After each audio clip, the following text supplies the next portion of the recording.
Assalamualaikum warahmatullahi wabarakatuh. Terima kasih buat teman-teman yang baru menemukan channel ini. Selamat datang. Kita belajar ternak bareng-bareng bos, karena di dunia peternakan ilmu selalu berkembang. Jangan malu untuk belajar dan terus belajar, karena perkembangan di dunia peternakan selalu berkembang. Saya Agung dari kandang sendiri di Godian, Sleman, Yogyakarta bos. Seperti biasa, setelah akhir bulan rutin saya melaporkan atau mengunggah hasil dari kerja keras kita selama 1 bulan Februari bos.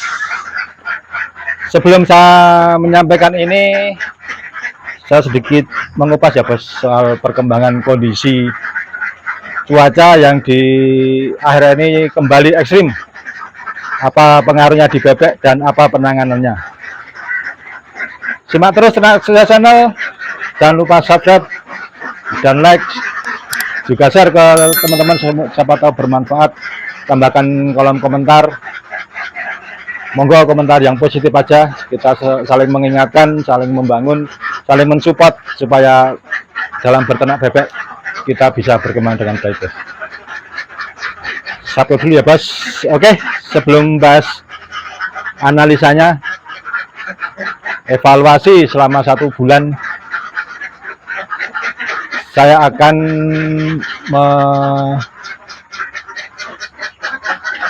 mengunggah atau mungkin mengupas sedikit ya bos, mengupas sedikit soal pengaruh cuaca, rontok bulu, pakan yang menyebabkan rontok bulu terlebih dahulu, dan penanganannya terhadap bebek di saat kondisi hujan bos. Oke, cuaca ekstrim ke depan masih berlanjut. Nah, bagaimana penanganannya? Yang jelas setiap peternak tentu kondisinya beda-beda bos. Sekali lagi, yang tahu kondisi ternak adalah diri kita sendiri bos. Karena belum tentu yang kita terapkan, yang saya terapkan itu diterapkan ke teman-teman itu cocok. Makanya pahami dan teliti analisa setiap perkembangan yang ada dalam bebek kita. Jadi dalam beternak itu tidak hanya sekedar ngasih pakan, ngambil telur, ganti air, ganti vitamin, sudah terus pulang. Tidak seperti itu bos. Kita harus benar-benar mengamati dan memperhatikan. Kalau semakin kita perhatikan kebutuhan bebek, semakin kita perhatikan bebeknya, tentu hasilnya akan baik pula. Salah satu contoh adalah dalam hal pemberian vitamin. Diperlukan tidak pada bebek pemberian vitamin? Menurut saya perlu. Karena kenapa? Namanya manusia, makhluk hidup tentu butuh vitamin bos. Tidak hanya manusia, hewan pun butuh vitamin. Kita cermati, kita lihat fungsi dan cara penggunaan pada setiap vitamin bos. Banyak sekali, seperti Fortevit, Turbo, Anaek. Kita perhatikan, kita pahami dalam setiap bungkusnya itu kan ada petunjuknya bos. Nah, ini saya mengambil Turbo bos yang banyak digunakan. Ini Turbo, saya kupas vitamin ya bos. Meningkatkan produksi telur pada bebek. Nah, indikasinya meningkatkan dan memperpanjang masa produksi telur, menambah kesuburan dan sebagainya, sudah paham tentu teman-teman. Nah, bagaimana penggunaannya? Di sini kan ada di sebaliknya. Ini sudah mulai gelap ya bos, jam 5 kurang 10 menit, 5 sore. Monggo bisa diperhatikan. Ini kalau dari petunjuknya itu dikasihkan pada pakan. Ada juga yang dikasihkan pada air minum. Semua tergantung pada teman-teman semuanya. Kalau mau dikasihkan kepada pakan, perhatikan setiap ukuran gramnya bos. dikasih berapa kilo pakan, sebelumnya dikasih ke air dulu, dicampur dulu, baru dicampurkan pada pakan. Kalau pakan jadi bagaimana? Tentu terukur untuk airnya, biar nanti kondisi pakan kering tetapi tidak basah, dalam arti tetap kering. Itu ada ukurannya, bos. Itu sebelumnya mohon kalau ada teman-teman yang mau silaturahmi di 081 961 5070 di WA ya, bos. Gitu. Nah, perhatikan di saat kondisi hujan ada juga, karena hujan menyebabkan bebek stres juga ya, bos. Turun produksi telurnya. Rata-rata seperti itu. Kita ciptakan kondisi kandang tetap kering sehingga bebek nyaman, tidak lembab, amoniak terjaga. Makanya kelembaban kandang sangat perlu dan saya perhatikan terus, bos. Ini sudah 1 minggu kurang ya, ini kondisi sudah lembab karena banyak dipengaruhi oleh hujan dan sekeliling kandang saya, bos, karena kanan kiri sawah dan ini di sebelah itu ditanggul airnya sehingga terbendung dan tidak mengalir, menyebabkan kanan kiri kandang lembab. Doakan bisa menambah ke populasi kanan kiri. Di samping itu rontok bulu, bos, yang banyak dikeluhkan. Di samping produksi telur, rontok bulu itu juga menjadi kendala dan PR buat teman-teman semuanya. Kalau baru 6 bulan produksi sudah rontok bulu, nah itu dicari penyebabnya, bos. Apakah stres, apakah penyakit, ataukah dari pakan. Stres berbagai macam. Stres bisa dari lingkungan, dari orang yang baru masuk, mengakibatkan stres bisa diminimalisir. Penyakit, kalau penanganannya cepat bisa segera diatasi. Dari pakan juga bisa, bos. Dari pakan, perhatikan kalau kondisi normal tapi kok produksi telur menurun karena stres, bisa dari pakan, bos. Makanya kita sebagai peternak harus tahu perkembangan dalam kandang. Nah, bagaimana kalau stres yang disebabkan oleh pakan atau perubahan pakan? Karena perubahan pakan harus melalui cara bertahap selama 1 bulan untuk proses peralihan.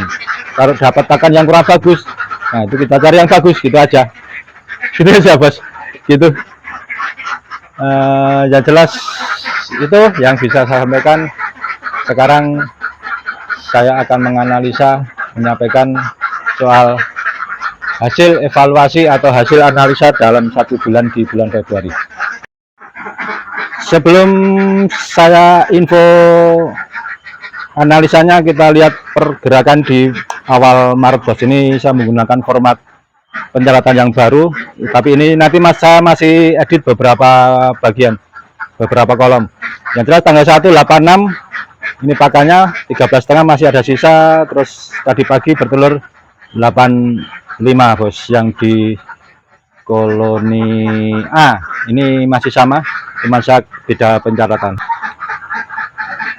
Yang di koloni B ini saya cuma format baru ya, bos. Koloni B kemarin tanggal 1 itu 81 dan tanggal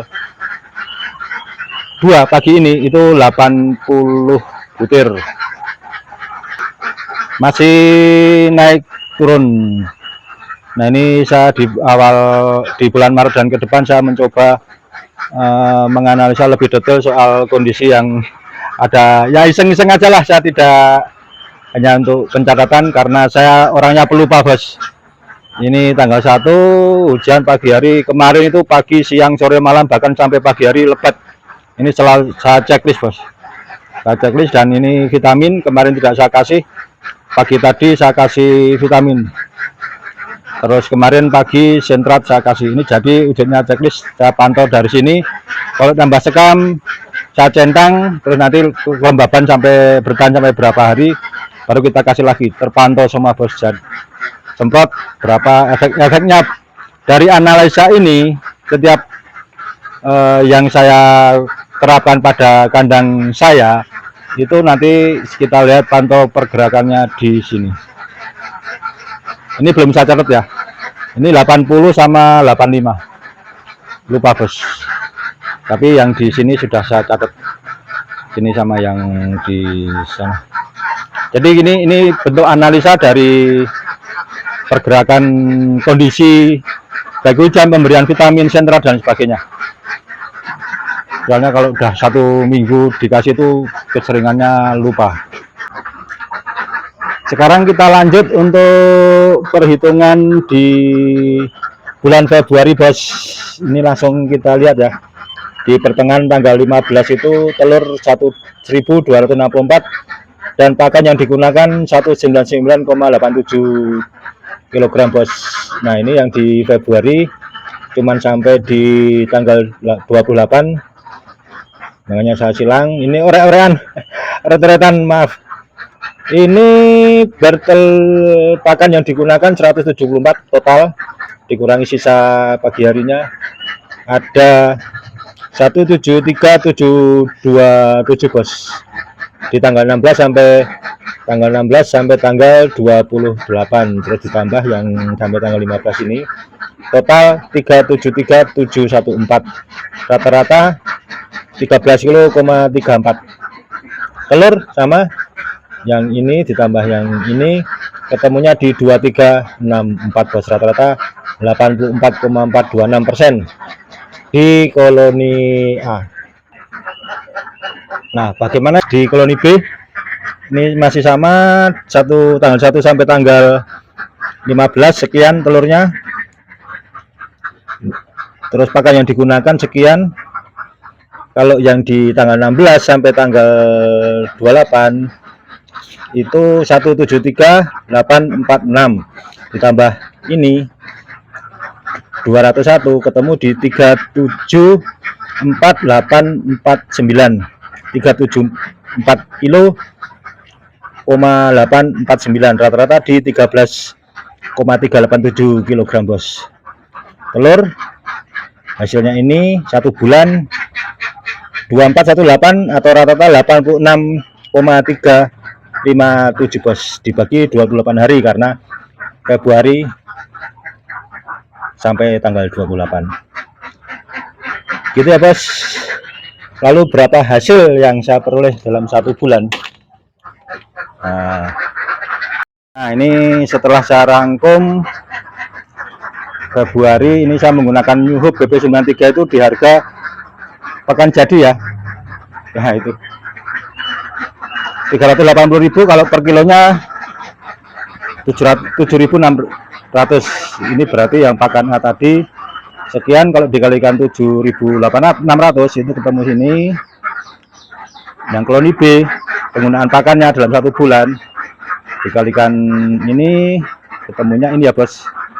Jadi totalnya menghabiskan uang duit pembelian pakan 5.689,078 bos. Dan telur koloni A jumlahnya sekian, kalau kalikan 196. Ini hasil rata-rata perolehan di bulan Februari bos, karena saya jual di AB di 2000 dan di BK nya di 1700, ada yang 1600, 650 seperti itu. Jadi lebih meningkat dibanding yang kemarin. Totalnya yang di koloni A sekian 4.600.000, koloni B 4.700.000 sekian, di total di 93.24.900 bos. Jadi keuntungan dalam 1 bulan telur 9.324.900 dikurangi pakan sebulan, alhamdulillah ada sisa 3,63582 bos. Ini belum rapi, nanti saya rapikan di rumah. Catatannya masih acak-acakan bos, jadi mohon maaf. Yang penting sampai dan bisa dipahami. Itu ya bos. Jadi soal vitamin monggo ya, karena banyak sekali beredar yang di pasaran dari berbagai pabrik. Telitilah sebelum menggunakan dan pahami setiap pemberian vitamin. Kita lihat perkembangan.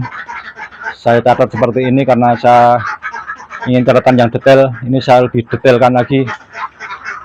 Ada kondisi hujan atau tidak, saya checklist. Lalu pemberian vitamin juga saya checklist. Vitaminnya apa, saya tulis.